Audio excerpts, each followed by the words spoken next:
English comprehension. The solar system. The solar system is a collection of celestial objects that orbit around the Sun. It consists of 8 planets, 5 dwarf planets, and countless small bodies such as asteroids and comets. The 8 planets in order from the Sun are Mercury, Venus, Earth, Mars, Jupiter, Saturn, Uranus, and Neptune.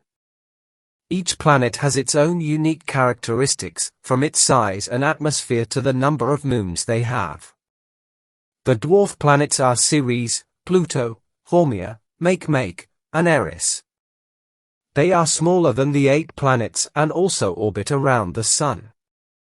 The solar system is estimated to be about 4.6 billion years old and is constantly changing due to the gravitational forces of the objects within it. Comprehension questions.